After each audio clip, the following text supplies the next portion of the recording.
Evet, bugün günlerden Salı, 2 Eylül Salı. Bugün okulumuzun ilk günüydü. Yani öğrencilerin geldiği ilk gün. Sabah kindergarten'dan 6. sınıfa kadar olan öğrenciler geldiler. İşte onların önünde bizleri tanıttılar. Öğrenciler sınıflarına götürdü öğretmenleri. Daha sonra öğlen saat 1'de 7. sınıftan 12. sınıfa kadar olan öğrenciler geldi.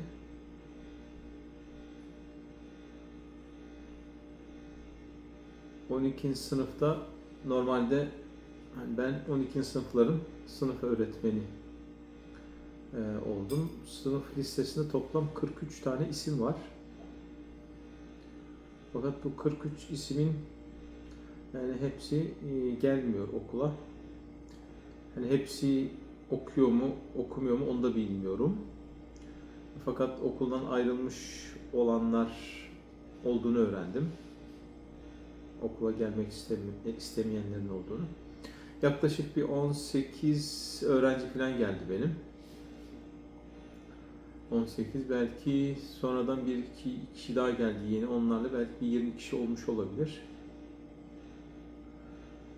Ben çocuklara kendimi tanıttım. İşte ailemden bahsettim, çocuklarımdan, almış olduğum eğitimden, öğretmenliği niçin bu kadar çok sevdiğimden, öğrencilerimle olan ilişkimden bahsettim. Yani öğrenciler hemen hemen içlerinde çok matematiği seven yok. Yani bir veya iki öğrenci matematiği seviyorum diye cevapladılar. Öğrencilere gelecekle ilgili bir planınız var mı diye sordum. Yine hiçbirisi, yani çoğu yok dediler. Bir öğrenci üniversitede okumak istediğini söyledi. İki öğrenci kolejde okumak istediğini söyledi.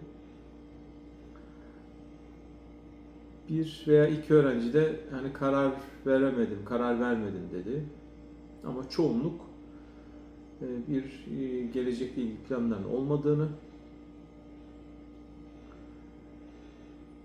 Daha sonra ben öğrencilere hani özelde sordum. Hani niçin gelecekle ilgili bir planınız yok?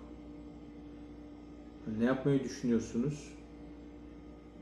Birisi dedi evde oturacağım ben dedi. Evde oturmak istiyorum dedi. Yani neden dedim. Çocuklarım var dedi. Şaşırdım. Ne çocuğu dedim. Yani benim işte oğlum var dedi. Birisi kızım var dedi. Daha sonra birisi 3 tane oğlum var dedi. 12. sınıftaki çocuk. Ne diyorsun sen dedim ya, 3 tane. Yaşın kaç? 18. Sen ne zaman ilk çocuk sahibi oldun dedim.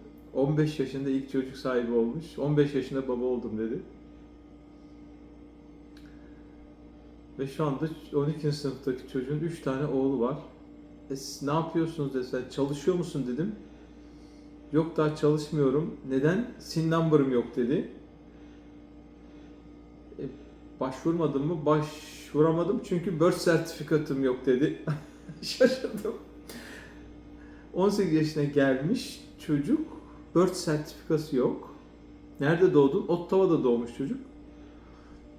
Yani çok ilginç, orijinal örnekler. İşte çocuk birth sertifikasını alacak. Annesi almamış herhalde. Şimdi geç başvurmuşlar. Daha birth sertifikasını bekliyor. O geldikten sonra SIN number'a başvuracak. SIN number geldikten sonra da işte bir işe girebilir. Hani çalışmak için bulabilirse. Çocuğun şeyi bu. Gelecekle ilgili planı. 3 çocuk sahibi. 3 tane oğlu var çocuğun. Ondan sonra benim tabii şeyim değişti. Hepsine sordum tek tek bu soruyu. Başta acaba garip olur mu diye şey yaptım. Daha sonradan Yani birkaç kişiye sorduktan sonra kendime bir güven geldi. Hepsine sordum. %90'ının çocukları var. En az bir tanesi, en az çocuğu olan bir tane. Ya kızı var ya oğlu var. Tabii bu şekilde olunca hiçbirisinde gelecekle ilgili planları yok. Yani çocuklarıyla beraber bir yere gitmek istemiyorlar. Hani burada bir tanesi dedi ben burada kolejde okumak istiyorum. Burada kolej olduğunu da öğrendim. Sonra kızlardan bir tanesi işte benim çocuğum kindergarten'da okuyor dedi. Bir çocuğunu getirdi, gösterdi. Bu benim çocuğum. 12. sınıftaki kızın çocuğu var. Kindergarten'da okuyor. Yani kindergarten demek kaç yaş oluyor? Yani 4 yaş. O zaman hani 18, 14 yaşında bu kızımız anne olmuş. Ben kendi kültürümüzü anlattım onlara.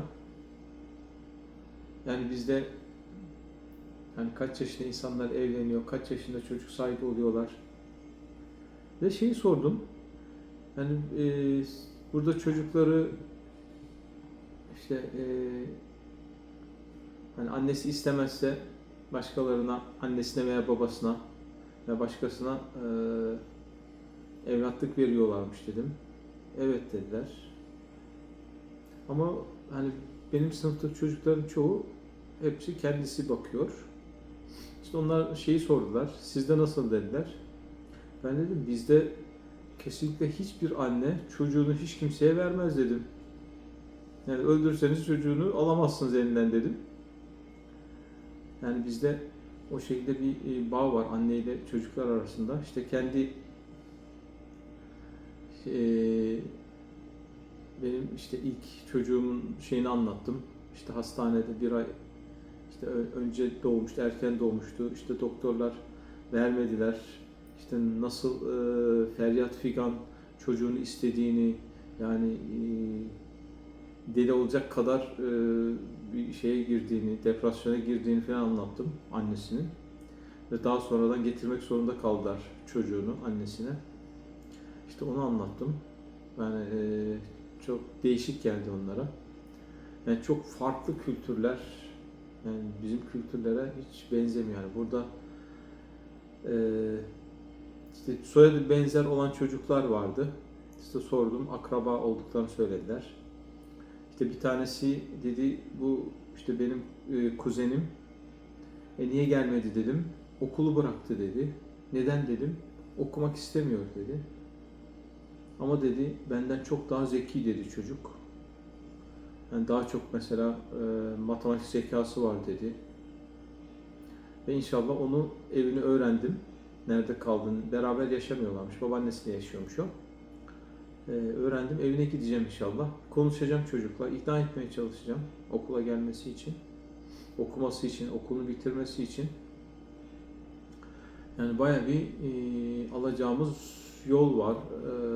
Yani bu öğrencilerle inşallah hani çok hani çocuklarda öyle okuma aşkı, şevki, iştiyakı çok yok. Çünkü bir hedefleri yok çocukların. Gelecekle ilgili bir planları yok.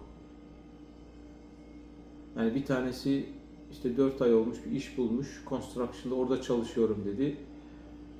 Okuyacak mısın? Okumak istemiyorum dedi. O iş bulmuş, çalışıyor. Hatta bu 3 tane çocuğu olan zannedersem oydu. Yani iş bulmuş, çalışıyor. Yani inşallah bu çocuklarla güzel şeylere imza atarız, güzel şeyler yaparız diye ümit ediyorum. Rabbim inşallah yar ve yardımcımız olsun. İşimiz zor gerçekten. Yani bir de enteresan yani çocuklar mezun olmuş mu olmamış mı hiç kimse bilmiyor. İşte ne zaman mezun olacağım bilmiyorum diyor. Hani 12. sınıfa gelmiş çocuk. Yani hangi derslere aldın diyorum onu da bilmiyor. Yani çok böyle enteresan bir şey var, bir durum var.